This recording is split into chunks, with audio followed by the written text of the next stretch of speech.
Good afternoon, everyone. Merry Christmas. I'm here to bring happiness and cheer to everyone this year and peace and love. And we want everybody to enjoy Christmas and the spirit that it was meant to be. And so I want to put out a special word for Frank Crowley, who's feeling better. And I want to thank Gil and Morgan at the studio. And so Merry Christmas and Happy New Year. Bye-bye. All right, my name is Connor, and I'm going to be singing you two songs today. One of them is going to be Gaston. All right, here we go. Disturbs me to see you, Gaston, looking so down in the dumps. Every guy here'd love to be you, Gaston, even when taking your lumps. There's no man in town as admired as you. You're everyone's favorite guy. Everyone's awed and inspired by you. And it's not very hard to see why. No one's slick as Gaston. No one's quick as Gaston. No one's neck's as incredibly thick as Gaston. And there's no man in town half as manly. Perfect, a pure paragon. You can ask any Tom, Dick, or Stanley, and they'll tell you whose team they prefer to be on. No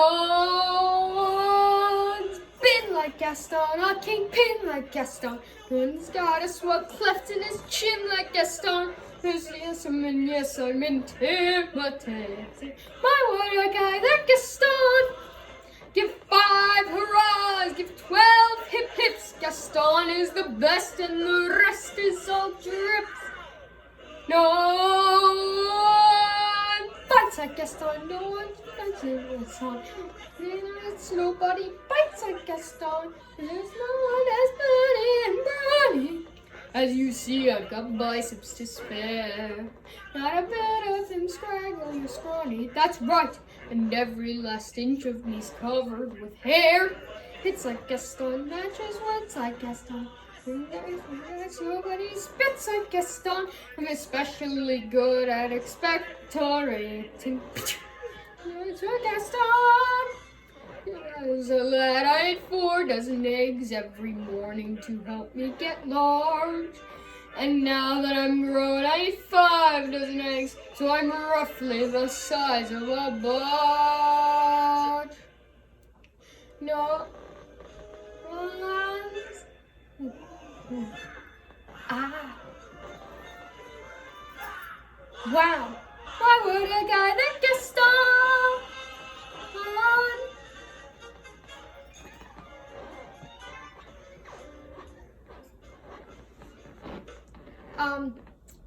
Hi, I'm back, and I have another song from you. This one is from Annie. I forgot what it's called. I don't need anything but you, I think. Anyways, I hope you enjoy.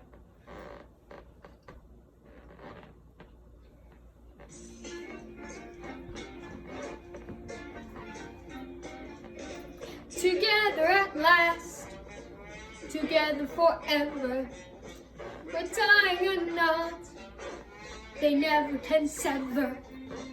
I don't need sunshine now to turn my skies to blue. I don't need anything but you. Yesterday was plain awful, you can say that again. Yesterday was plain awful, but that's not now, that's then.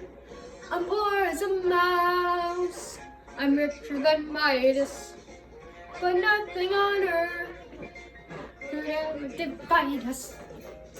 And if tomorrow I'm an apple seller too, I don't need anything, anything, anything. I don't need anything but you.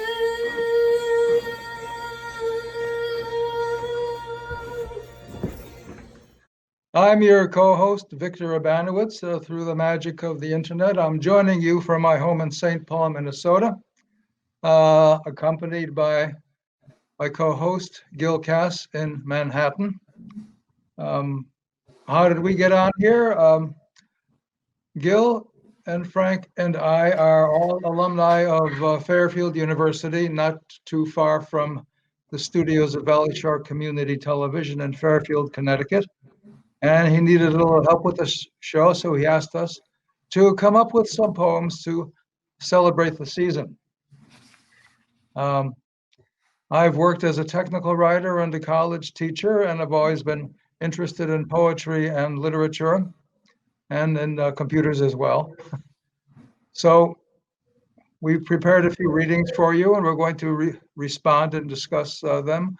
We think you'll find them interesting, perhaps a little startling. And I will turn it over to Gil, and he can introduce himself.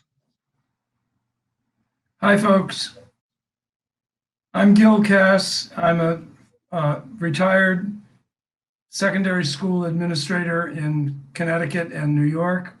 I live in Manhattan in Hell's Kitchen, and I'm college friends with Victor and with Frank Crowley. Frank Crowley and I met when we were freshmen at Fairfield University, and he taught me the joys of poetry as we would walk back and forth to class, and he would explain, or not so much explain, but just make a devotee of John Keats out of me.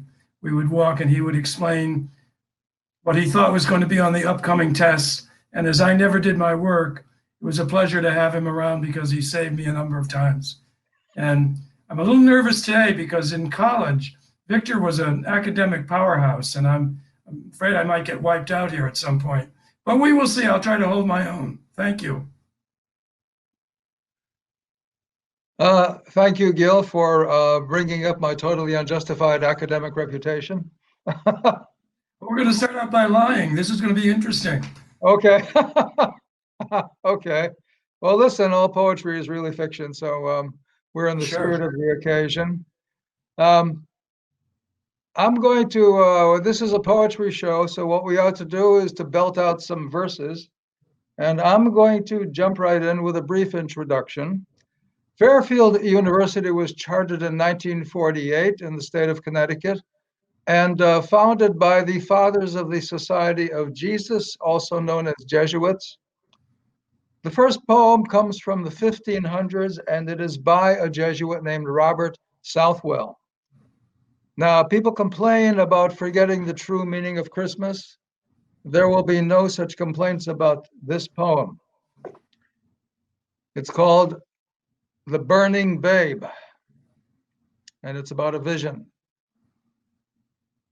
As I in Hory's winter's night stood shivering in the snow, surprised I was with sudden heat, which made my heart to glow, and lifting up a fearful eye to view what fire was near, a pretty babe all burning bright did in the air appear, who, scorched with excessive heat, such floods of tears did shed, as though his floods should quench his flames with which his tears were fed. Alas, quoth he, but newly born, in fiery heats I fry, yet none approach to warm their hearts or feel my fire, but I. My faultless breast the furnace is, the fuel wounding thorns. Love is the fire, and sighs the smoke, the ashes shame and scorns. The fuel justice layeth on, and mercy blows the coals.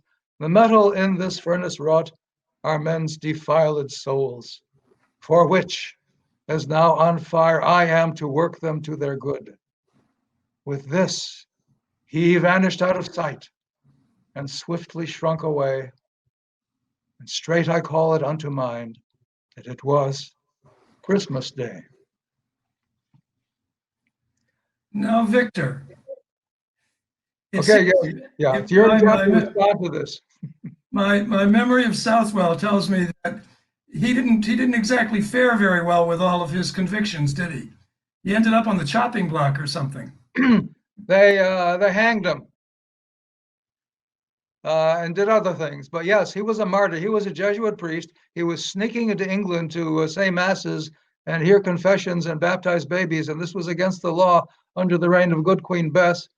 And they caught him and tried him. And in 1596, he paid for his crimes with his life. So he was beatified, and around 1960, 1970, he was made a saint. There is a Southwell Hall on the campus of Fairfield University. So yes, he paid for his convictions.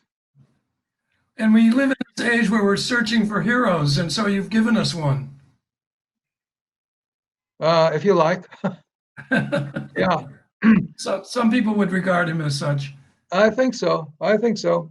He laid a lot on the line for his beliefs, for his religion. By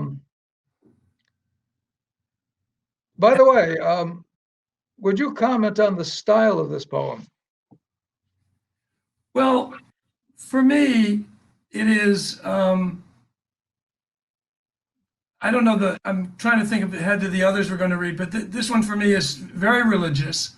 It's very historic, prayerful, really, I think, and represents a period of time when people were, in fact, if there was a spirit of Christmas, it was certainly emerging at that time, that there were people who saw Christmas as much as a celebration, or as the celebration of the birth of Christ, which is something that's clearly lost today. So it's wonderfully historic, and its style is, to me, mystical.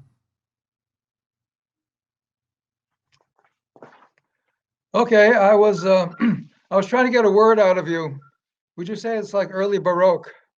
Oh, for sure. I don't think in those terms necessarily, but absolutely, the decorativeness of it cannot be missed. Sure. Yes, an extravagant image, a baby suspended in the sky, blazing with flames, right? Weeping tears, speaking complex, complete sentences, by the way. And yes, right. It foreshadows another vision about, a good 100 years later, St. Margaret Mary and the Sacred Heart of Jesus. And, it's Baroque, the Baroque style of art was developed under the tutelage of the Jesuits, under the sponsorship, to counter the Reformation, those naughty Protestants who were winning people away from the Catholic Church. And part of the technique was to create beautiful and attention-getting art. For instance, look at St. Peter's Basilica, the altar in there by the architect Bernini. There's no classical restraint there, is there? Those spiral pillars, the very busy decoration, backlighted, that kind of thing. So that seems to be in the same vein.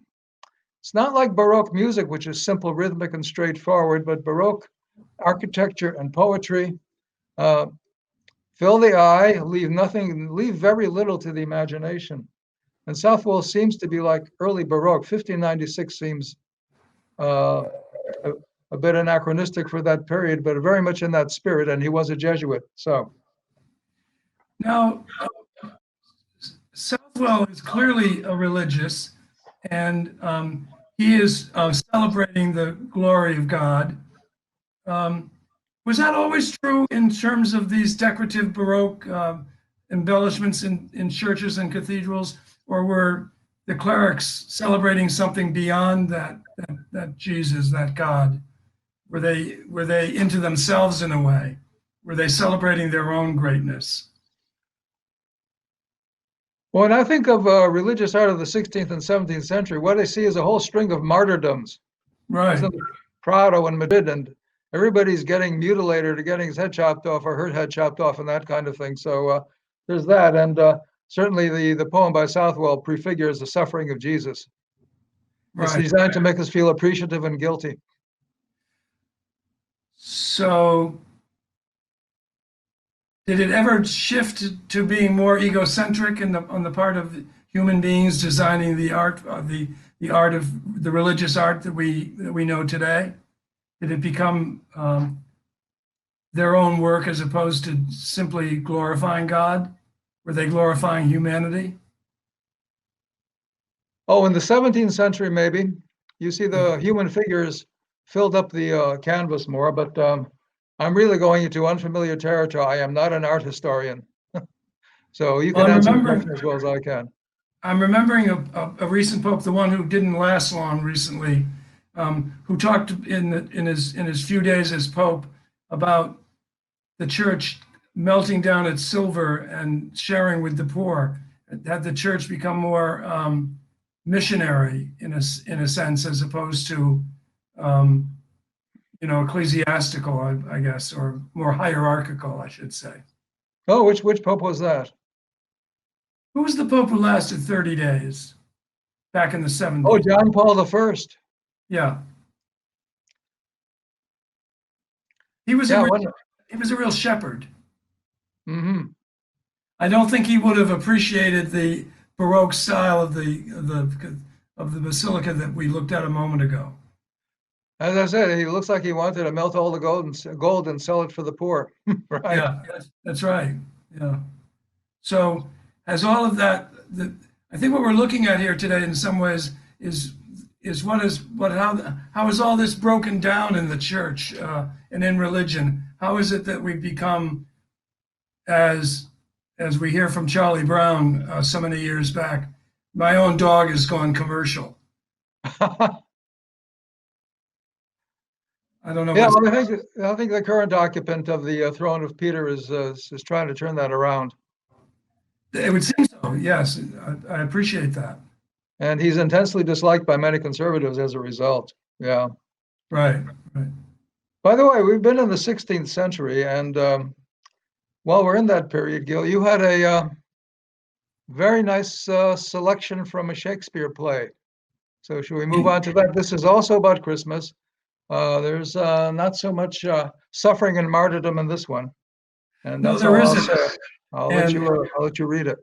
I'm trying to remember who introduced me to it, but it was certainly someone at Fairfield. I don't remember which of our teachers it might have been, but in Act 1, Scene 1 of Hamlet, we have, of course, people like Horatio and Bernardo and Marcellus, and Hamlet is there as well, on guard at first, and then Bernardo and Marcellus tell them about the vision that they've seen, which is the ghost of Hamlet, the famous ghost. And it brought Horatio into verify that this is or is not a ghost. Now, Horatio is there to insist that there is no ghost at all. And one of the things we see in literature is the rapid, instantaneous almost transformation of Horatio from a strictly rational individual into someone different than that. But Marcellus is a wonderful, wonderful character. Couldn't be more minor, really, than he is. But he's on guard, and they're talking about the ghost, and one of the characters references what must be the coming of the ghost and how the religious nature of it.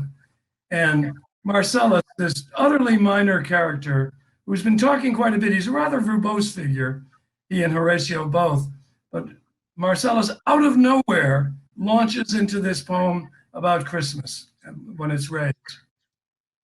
Here it is.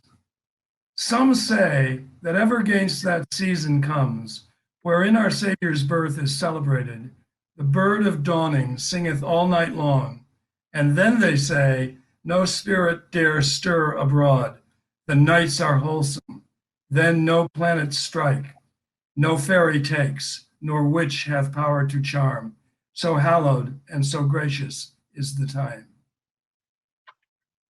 Where does that come from? Out of literally, this is proof that Shakespeare has all the moves of a poet. He can just suddenly drop a little bit of genius into the poem, hand it to a minor character. I can see him writing it backstage just before the guy delivers it. And he walking on saying, here's something for you. And he goes out and he gets to have this wonderful line. And the audience in Shakespeare's time, of course, loved the language. They were often there just to hear what he was doing with the language, like watching an athlete perform. And here he was with this little piece of nothing, out of nowhere, hands it over to him. It's great. It's an interesting piece. Right, and we agreed that I'd be the one who would comment on it, and quite a thing you dropped in my lap, but I read that opening scene of Hamlet, and it does seem to fit in. These three guys have been keeping watch on a chilly night on the battlements of the royal castle of Denmark. And this ghost of the elder king has been appearing and scaring the lights out of them. Yeah. So apparently this is not too close to Christmas because the ghost has been able to appear. And they've been talking a great deal about ghosts in their properties, and Horatio has been bringing his learning to bear. So I think they're looking forward to a more hallowed and peaceful time free of these visitations, probably to calm the audience down too, if the audience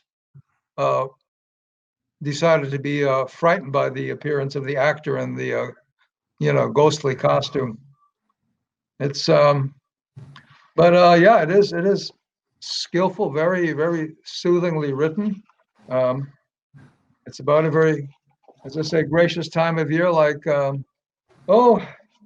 Thomas Hardy's poem reflecting on how there's a legend that at midnight on Christmas Eve, all the animals kneel down in reverence, though he never brings himself to go to the stable to check it out.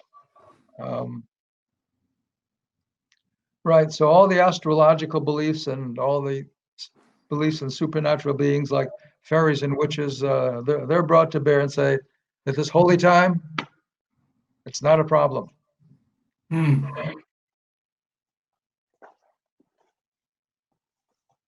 We have a couple of choices where to go next.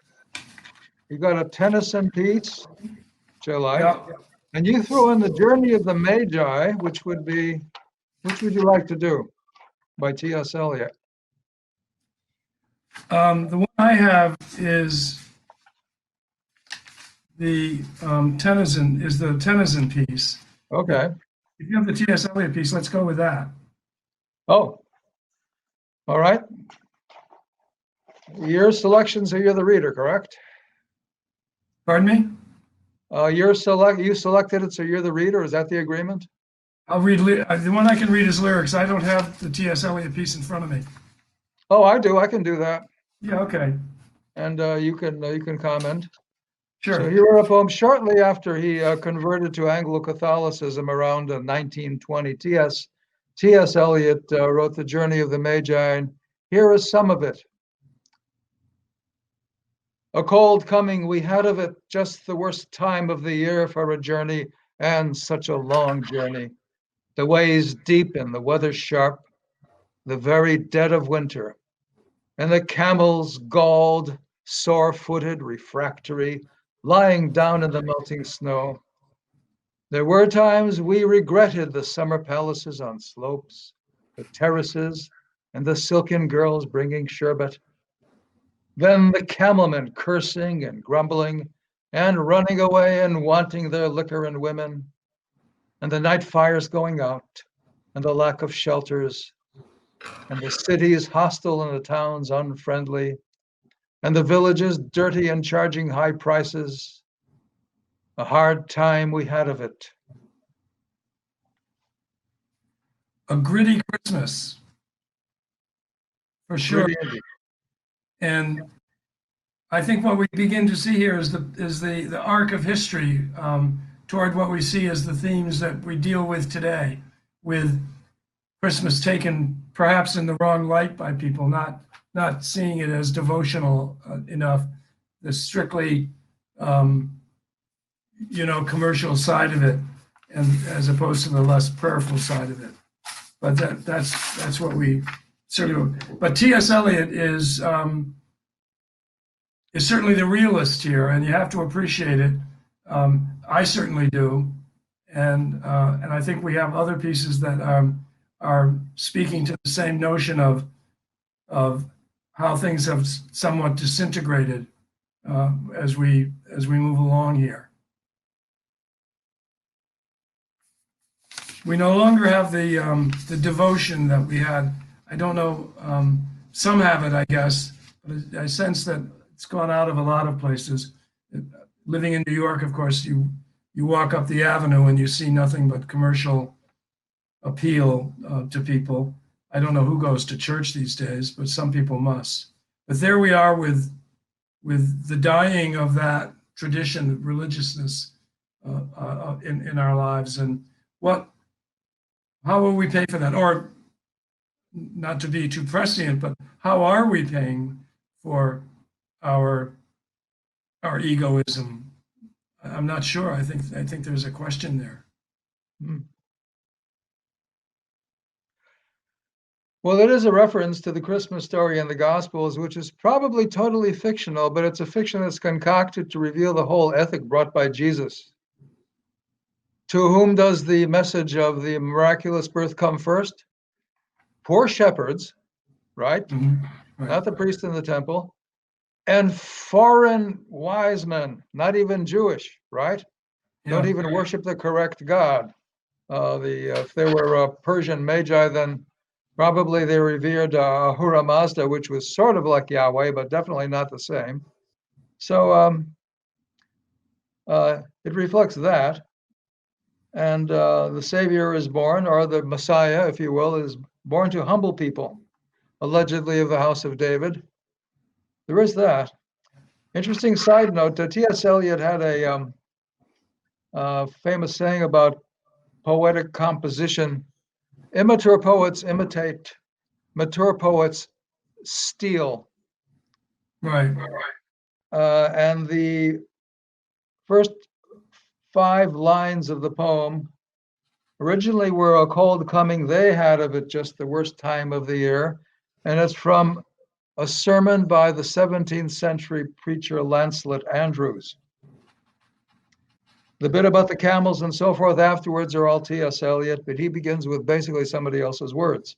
So lifted and slightly adapted. Clever fellow. He loved, of course, alluding and lifting other literature and putting it into his poetry. I wonder if in America we have a very dwarfed view of Christmas and how it's celebrated around the world. When we watch on Christmas Day,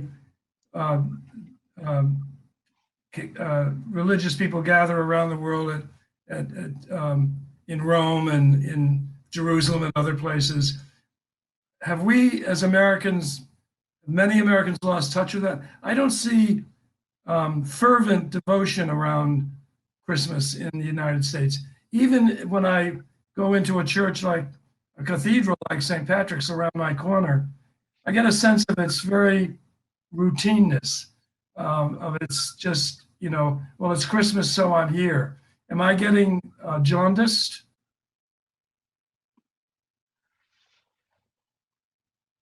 I think people are eager to find meaning and significance in it. I go to a Unitarian Universalist congregation, and they're packed on Christmas Eve.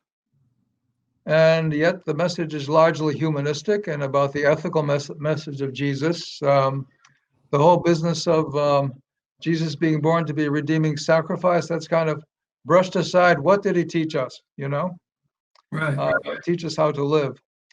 And again, the whole ethical message of the first news of the miraculous birth going to the poor and to foreigners, that's appealing too. So people like to get some meaning out of it. I heard once that the Japanese like to celebrate Christmas, but they've totally demythologized it. They like the red and green color schemes, and being Asians, they like the giving of gifts. And they say Merry Korisumasu to everyone. But that's about as far as it goes. In America, I think we're still, for a Western country, we are still more religious than, say, Western Europe. But I'm going into sociology, and that's beyond my expertise. So that's all I'm going to say about that. For me, when I'm reading some of this poetry, I begin to think about the moral responsibility that is, to me, the message of religion, the message of Christianity in this case, because it is Christmas we're talking about, and the extent to which the notion of moral responsibility has been lost, and what can we do in terms of celebrating Christmas or other religious time to bring back that sense that we have moral responsibility to ourselves and to others. To me, this is a prescient situation, obviously, but I'm wondering what can be the role of religion as we know it to address some of the issues that some of us feel are pressing on us today. What's the role of religion today?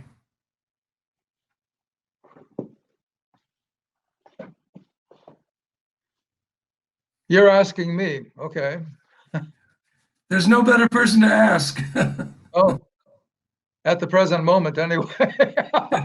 Yeah, you're the one in the room, as they say. Okay, yeah. Well, it's to examine and to re-examine values and revive them and make them relevant to the times. Probably the ethical rather than the metaphysical or theological is more important for me. When religiously identified people show in public and argue for justice and protest against injustice, and they say, I'm doing this on the basis of my faith, they're doing a good thing. And they may revive the sluggish among the faithful. Right. That sounds pretty good, so I'm going to quit right there.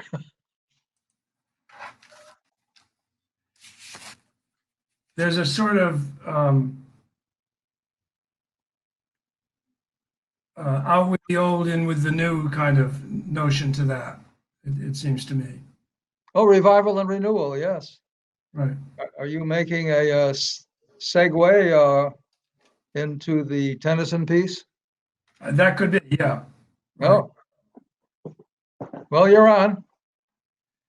Okay, so this is a very interesting piece for me because Tennyson, I will, full disclosure, Tennyson is not my favorite poet. I think some of his stuff is well worth reading.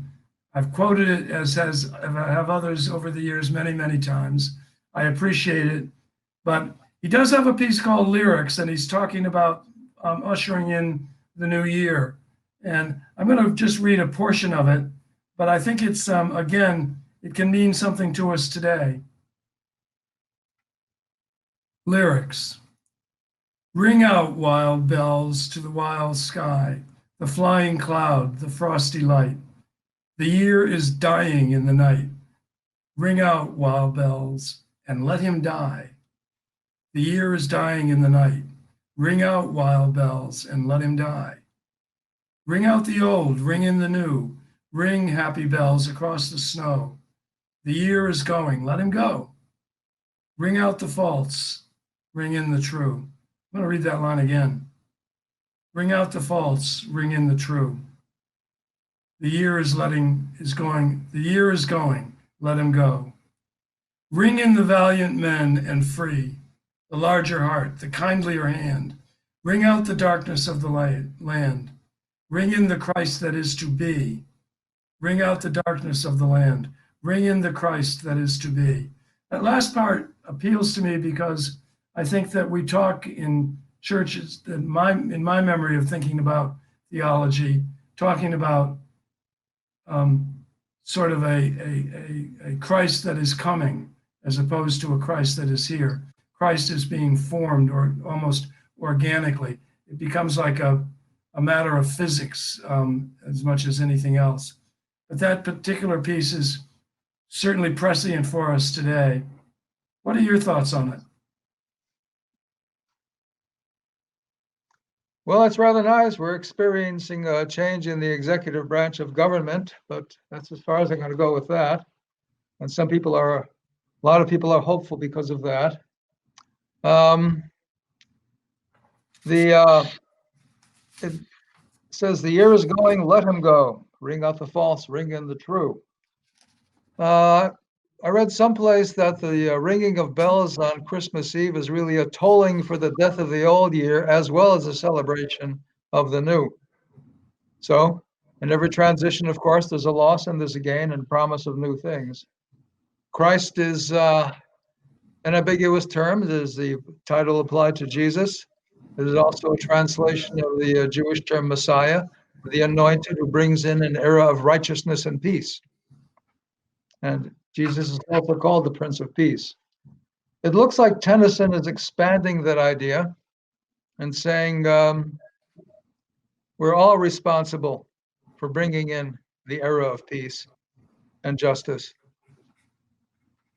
I see a little moral nudge in there. Do you agree? Oh, yes. And I think it's true if you think about it a little longer than I usually do, the notion of tolling bells is you're tolling something that is going out as opposed to coming in.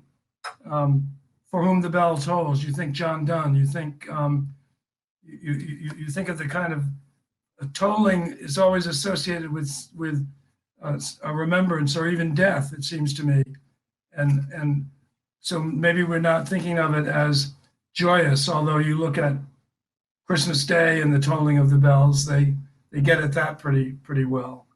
But it seems that tolling is noting the passing of something. And you know, again, the prescience of it all for me, I think people don't miss it. Some people don't miss it, is just that notion of what is passing, what is coming next is certainly the question that follows that. But we shall see.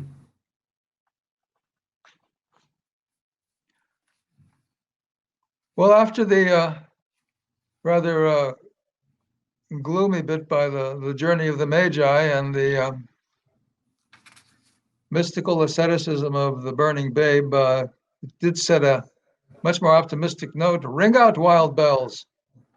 And if you ring the bells slowly, then it's tolling. But if you ring them fast, then it's pealing. And I don't know which they do on Christmas Eve, really, or on New Year's Eve. It's New Year's Eve where they ring the bells, and probably Christmas Eve too. But it sets a more positive note. So, shall we go on to an old favorite? The visit from St. Nicholas. This is a long one. Hope you have a glass of water. Hold on.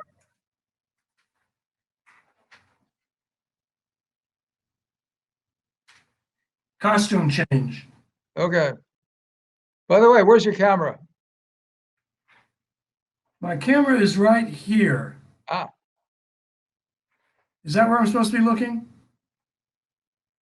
Yeah, let's try that. If I look as I do now, I can't see myself, but I see the little light in my camera. Okay. Is that better? Well, if you're looking at the camera, yeah, there's less light on your face, but hey. This corner of my apartment is not well lit unless the sun is fully out at midday. But Okay. I'm facing north, but I have a clear view of things out the window. Okay. It's a little dark. It's your show as well as mine. You decide. Okay. Well, at any rate, we have Saint Nick, and we're going to introduce him in terms of. Let me see if I can. Does that make things any better? I don't know. Not really. Yeah. It does? Okay. At any rate, we do, of course, have what many people regard as cliche, and we really shouldn't do that. Clement Moore gave us a piece that is treasured. It's a good piece. It is not, it doesn't share some of the noble aspirations of other pieces we've read, but he's a delight, and it's worth our noting him. And I'm just going to read the portion toward the end where we get a really just absolutely marvelous picture of this guy. And Moore, I think, achieves a certain level of quiet genius that he's just there putting it together perfectly. A visit from St. Nicholas. As I drew in my head and was turning around, down the chimney St. Nicholas came with a bound.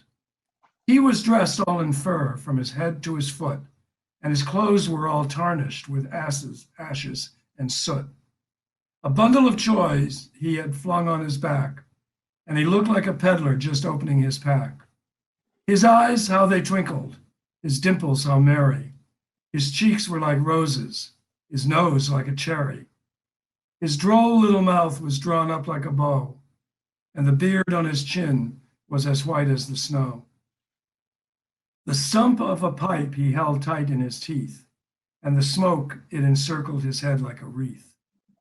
He had a broad face and a little round belly that shook when he laughed like a bowl full of jelly. He was chubby and plump, a right jolly old elf, and I laughed when I saw him, in spite of myself. A wink of his eye and a twist of his head soon gave me to know I had nothing to dread. He sprang to his sleigh, to his team gave a whistle, and away they all flew like the down of a thistle. But I heard him exclaim, ere he drove out of sight, "Happy Christmas to all, and to all a good night." Now, that piece centers in history in the 19th century, and at a time when we had a lot going on about Christmas around the world. We'll see a little bit more of this later. We had the England of Victoria. We had the notion of Christmas as a fashionable celebration, and of course Clement Moore lived just around the corner here in Manhattan, and was celebrating something quite decorous and fancy. So, what do we know about the history of Christmases as they came along? We read Southwell and saw that, not that that was necessarily, well, it was religious, of course, but what have we seen be the ups and downs of Christmas celebrations historically? It seems that Queen Elizabeth had no use for it, of course, and other people in history may have had more use for it. But is it in or out of fashion given a period of time, I wonder? How has it fared over history?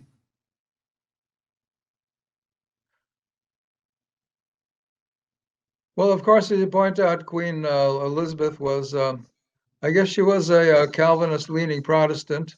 In the United States, the Massachusetts Puritans had no time for Christmas, and they persecuted people for celebrating it when, the Irish started coming into work for them. But the Episcopalians in Virginia and elsewhere in the colonies and in the early U.S.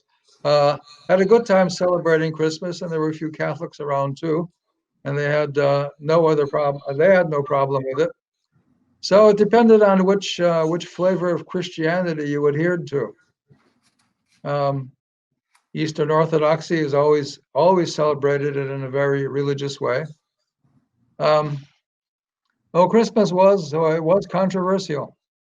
I remember the president of a university, a Jesuit, saying that the Irish Catholics were penalized for taking Christmas off. Just as well, I won't jump ahead. So yeah, it's Christmas has been controversial in a sectarian matter. I like the poem myself because Right. it's very concise, very clean narrative. It flows smoothly. You, except for the rhythm, you hardly realize that it is verse. And it is one of the most popular poems in English ever written by an American. It's recited in English-speaking countries all over the world. So, Right. It approaches, but doesn't complete an arc toward it's being cloying, it's being cliche. It's really a piece that deserves praise and attention and positive attention at that, it seems to me. It's not just something for children. The language is put together very nicely. and there's some thought to the concrete thing. You notice it's a miniature sleigh and 8 tiny reindeer, and Saint Nick is an elf. That's how he can fit down the flue. I mean, you see these Santa Clauses in the old Coca-Cola ads, and you know darn well they would get stuck fatally. And how do they stay so clean after coming out of the chimney anyway? That's what beats me. He was covered Well, up. that tells me that there was something about the poet in Moore, that he realized he had a problem there, that he needed to address it, and he did. There's something, something that he says, he's the poet observer looking at it saying, well, that doesn't work. So he changes his language around, or his language fits the moment. Hmm. I think of Frost in this regard. Frost is a great observer. Some of his poems, Frost has a poem called "Nothing Gold Can Stay," and he observes a moment in the life of a leaf, and the observance of it, I think, is something that Moore has taken up here as well, and in that he's wants to deal with a very specific moment, as you described, engineering this. Who's going to believe this guy's coming down the chimney? As I remember thinking that to myself as a kid, how did that work? But here you are with it, and he makes it. He explains himself. That's what poets do. Right, and of course, people dismiss it because it's popular, but well, there are poems that only other poets like, and musical compositions only other musicians like, and paintings and so forth. And if you dismiss someone from being popular, there goes Robert Frost, there goes Yeah. Mary Oliver, and there's nothing second-rate about their work. Right. And St. Nicholas is catchy, but again, it's colorful, and it works structurally for me. When we read it to children, we don't read it to our adult friends. We save it for children, but that's okay. That makes sense to me. And it gets them to appreciate verse. Oh yes, for sure. I mean, most of our popular Christmas verse is the lyrics of Christmas carols, but this one has never, as far as I know, this one has never been set to music. Yeah, it's a good thought. Hmm. It would be a candidate to be set to music, it seems to me. Well, maybe we could find it. It's amazing what you find that some composer is set to music. Maybe someone out there in listener land will think of it. Yes. There we go. We're putting that out there, folks. Right. Some of you musicians, set the visit from St. Nicholas to a musical score. Soon you'll have a big choir performing it. Right, for sure. Notice that the picture that was shown before of St. Nicholas in his sleigh shows him not in his red and white, like the hat you're wearing, but reddish brown fur, just the way the poet said. There's even looks like a fur blanket over the back of the sleigh. Later on, Thomas Nast drew this one, the famous New York cartoonist, and he introduced the red and white thing, which may have come in from the European Father Christmas. So perhaps it's time for me to bring in the Howard Nemeroff take. This was written long after Santa Claus and Christmas became quite commercialized. Right. And this poet wrote a piece called Santa Claus. Brace yourself. Brace yourself, folks. This is not the Hallmark Channel. Somewhere on his travels, the strange child picked up with this overstuffed confidence man, affection's inverted thief who climbs at night down chimneys into dreams with this world's goods. Bringing all the benevolence of money, he teaches the innocent to want, thus keeps our fat world rolling. His prescribed costume, white flannel beard, red belly of cotton waist, conceals the thinness of essential hunger, an appetite that feeds on satisfaction, or, pregnant with possessions, he brings forth vanity and the void.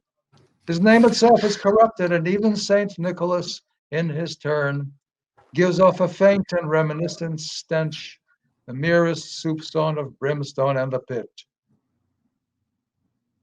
Now, at the season when the child is born to suffer the world, his bloated other jovial satellite and sycophant makes his appearance also, and a glitter of goodies in a rock candy glare. Played at better stores by bums for money, this annual savior of the economy speaks in the parables of the dollar sign. Suffer the little children to come to him. At Easter, he's anonymous again, just one of the crowd lunching on Calvary. Well, he pulled out all the stops on that one, didn't he? Gil, ball's in your court. He really did, and it's bizarre. He doesn't let up. I think he brings the notion of the Christmas that we look at least in America, into full light. It's just embarrassing. He's relentless, and I can only compare him not to another poet, but to a writer who I think is so cruel I sometimes can't read her, and that's Annie Proulx. He just lets loose here, and in many ways it's like he's letting us have it. In all of that business about the confidence man and all of that, it's like it's a poem that says, "Everybody wake up." And one of the interesting things about Nemiroff to me, I think probably most people who studied him at all know that his sister was Diane Arbus. And if she wasn't a bizarro, who was? The poor woman was just delivering moment after moment of truth in front of us, and putting things up in front of us that, that looked like these people were supposed to be enjoying themselves. But the trick that we knew as the reader was they certainly were not. And that's what Nemiroff does here with this piece. He just lets us have it right between the eyes. And how do you go on after that? You go on by thinking about what exactly is this Christmas business about. Yeah. I would say the poem is austerely Christian in spirit. And Nemiroff's heritage, of course, is Jewish. Came from a cultivated family in the fur business, I believe, in New York. It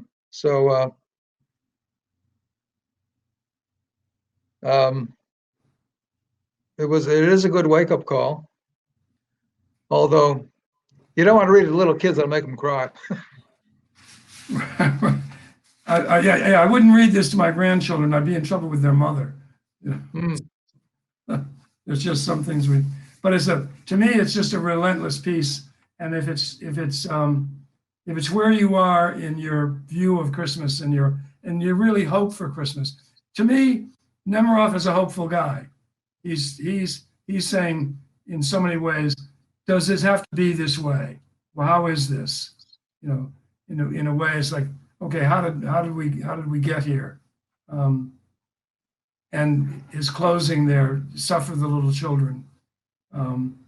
Seems to me, if I put my mind to it, I could write a little essay about how Nemiroff has hopes for all of this. It's not despairing. No.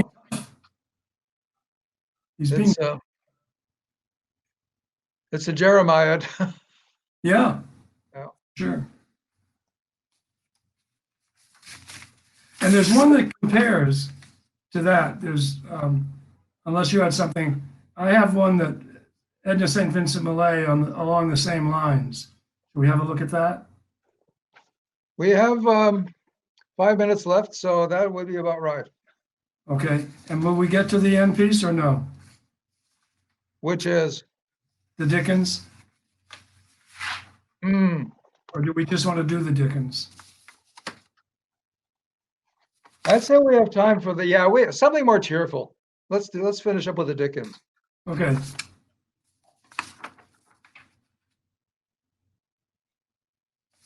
Well, this is just the closing of Christmas Carol. I get together each year with friends around the corner on 9th Avenue, and we read A Christmas Carol in its entirety, and it's always a great event. We're obviously not doing it this year, so I'm just going to give you the end of it as a real sign of hope. Here we are,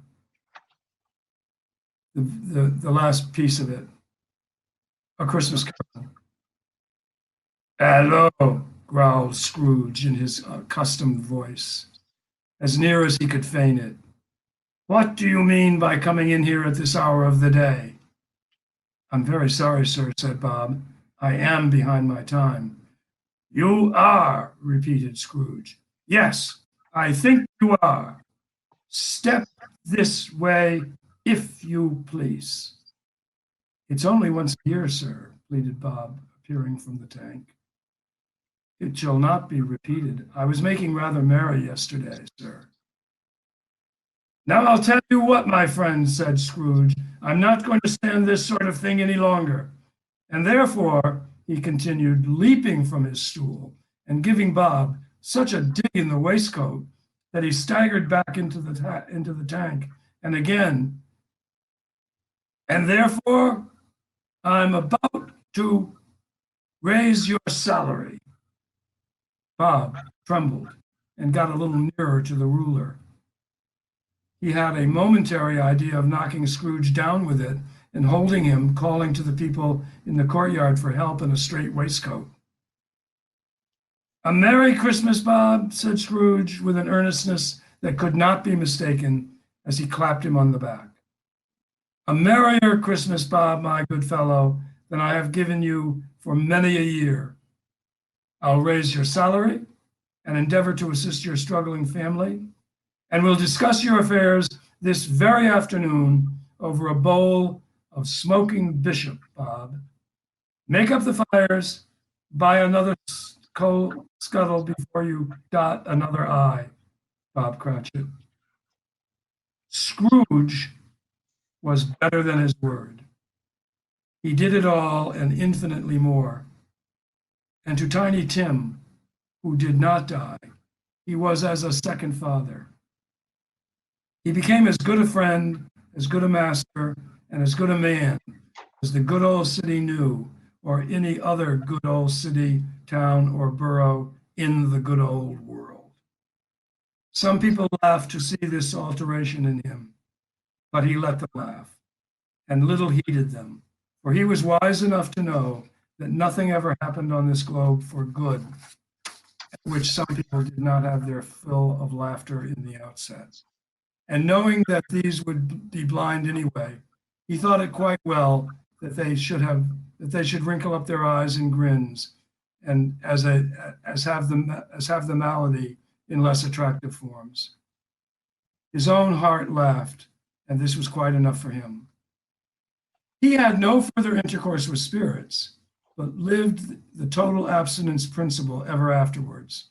And it was always said of him that he knew how to keep Christmas well, if any man alive possessed the knowledge. May that be truly said of all of us, and all of us. And so, as Tiny Tim observed, God bless us, everyone.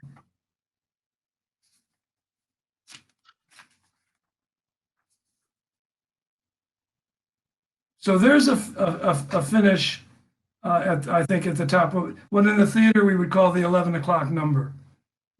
Okay. And the hopeful note here is that Dickens is the one who stayed with us, I think, at the center of our experience of Christmas in America, and certainly around the world. A time of peace and love, and of setting aside prejudices, we hope, and seeing people celebrate together. Okay. Very good. Very nice note to end on. Yes, this has been Thanks. fun. I really appreciate it. I hope the listeners will as well. Yep, same here. Very Merry good. Christmas to all. And yeah, and to all a good night.